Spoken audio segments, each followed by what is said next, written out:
खबरों के सिलसिले को आगे बढ़ाएंगे। अमेरिका में मुसाफिर तैयारे का अफसोसनाक और जानलेवा हादसा। आर्मी ब्लैक हॉक हेलीकॉप्टर से टकराकर तबाह हो गया है। 18 मुसाफिरों की लाशें निकाली जा चुकी। 8 मुसाफिर और अमले के 4 अफराद सवार थे।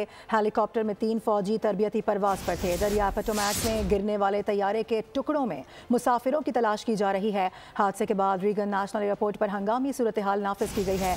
तमाम आने जाने वाली परवाजें रोक दी गई हैं। हादसा तैयारे की लैंडिंग से चंद सेकंड्स पहले पेश आया है। अपने प्यारों को लेने के लिए आने वाले परेशान और गमज़दा हो गए। अमेरिका में वाशिंगटन डीसी के बाहर रेगन नेशनल एयरपोर्ट के करीब मुसाफिर तैयारा आर्मी ब्लैक हॉक हेलीकॉप्टर से फिजा में टकरा गया। तैयारे में 64 मुसाफिर सवार थे। तैयारे के टुकड़े दरियाए पोटोमैक में गिरे। हलाकतों की तस्दीक हुई है। रेस्क्यू टीमें इमदादी कामों में मसरूफ हैं, जबकि हेलीकॉप्टर दरिया के करीब खुश्की पर गिरा। अमेरिकन एयरलाइंस की फ्लाइट 5342 कंसास से रवाना हुई थी। उसे रेगन एयरपोर्ट पर लैंड करना था, मगर इससे जरा पहले हादसा हो गया, जबकि 3 फौजी हेलीकॉप्टर की तरबियती परवाज पर थे। हादसे के बाद रेगन नेशनल एयरपोर्ट पर तमाम परवाजें रोक दी गईं। हंगामी सूरत हाल नाफिज कर दी गई।